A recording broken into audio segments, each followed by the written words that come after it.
ദൈവതിരുനാമം മഹത്വപ്പെടട്ടെ. ഏവർക്കും ശുഭദിനം ആശംസിച്ച് ശുഭചിന്തയിലേക്ക് പ്രവേശിക്കട്ടെ.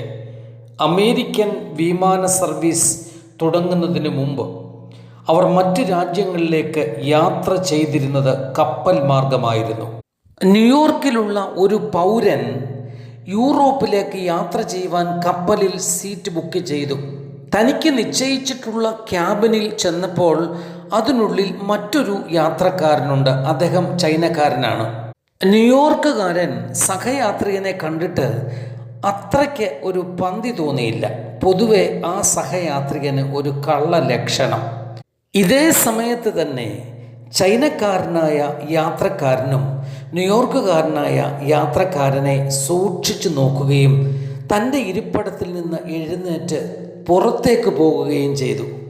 അല്പം കഴിഞ്ഞ് ചൈനക്കാരൻ തിരികെ വന്ന് ക്യാബിനുള്ളിൽ ഇരുന്നു. ന്യൂയോർക്കുകാരന് സഹയാത്രികനിൽ സംശയം ജനിച്ചു.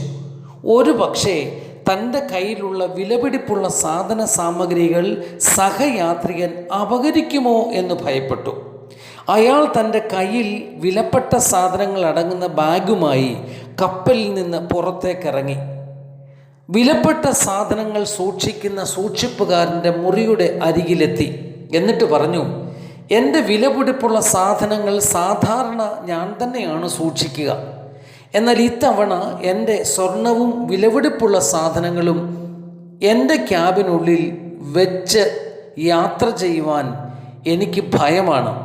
കാരണം എന്നോടൊപ്പം യാത്ര ചെയ്യുന്ന ആ ചൈനക്കാരൻ അത്ര നല്ല മനുഷ്യനാണോ എന്നെനിക്ക് തോന്നുന്നില്ല. ഇത് കേട്ട മാത്രയിൽ അയാളിൽ നിന്നും ആ ബാഗ് സൂക്ഷിപ്പുകാരൻ വാങ്ങി സൂക്ഷിപ്പ് കേന്ദ്രത്തിൽ വെച്ച് പൂട്ടി. എന്നിട്ട് പറഞ്ഞു, നിങ്ങൾ ഇപ്പോൾ പറഞ്ഞ അതേ കാരണം തന്നെ പറഞ്ഞ് അല്പം മുമ്പ് ആ ചൈനക്കാരൻ തൻ്റെ വിലപിടിപ്പുള്ള സാധനങ്ങൾ എന്നെ ഏൽപ്പിച്ചു. അതും ഞാനിവിടെ വെച്ച് പൂട്ടിയിട്ടുണ്ട്. പ്രിയ സഹോദരങ്ങളെ, ഈ സംഭവം വെറും ഒരു കഥയായി നാം തള്ളിക്കളയരുത്.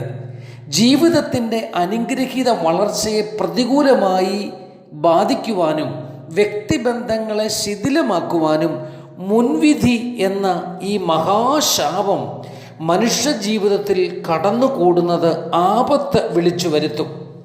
ഉന്നത വിദ്യാഭ്യാസവും സ്ഥാനമാനങ്ങളും അധികാരങ്ങളും കൈയാളുന്ന പല വ്യക്തികളിലും ഈ മുൻവിധി ഉണ്ട്. അത്തരത്തിൽ അവർ മുൻവിധിയോട് മറ്റുള്ളവരോട് പെരുമാറുകയും ചെയ്യും.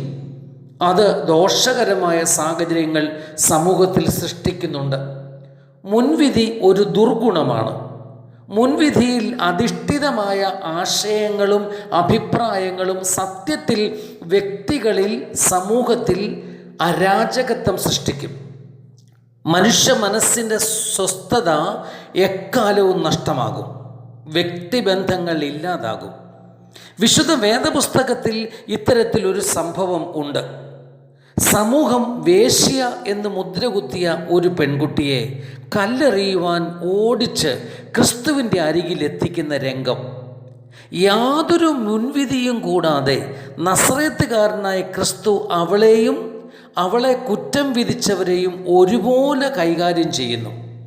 ക്രിസ്തു പറയുന്നു, നിങ്ങളിൽ പാപമില്ലാത്തവൻ ഇവളെ ആദ്യം കല്ലെറിയണം. ഇതൊരു പരസ്യ പ്രസ്താവനയാണ്.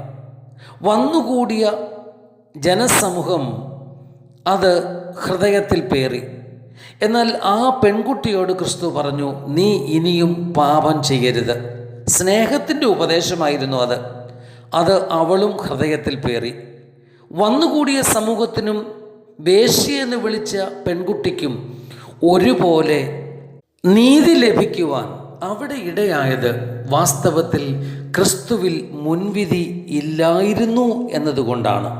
എപ്പോഴും നാം ഓർക്കുക, മുൻവിധി ഒരു ദുർഗുണമാണ്, ആപത്ത് സഞ്ചരിക്കുന്ന വഴിയാണ്. വ്യക്തിത്വം, ദൈവികത, നിശ്ചയദാർഢ്യം എന്നിവയെ മുൻവിധി ഇല്ലാതാക്കും.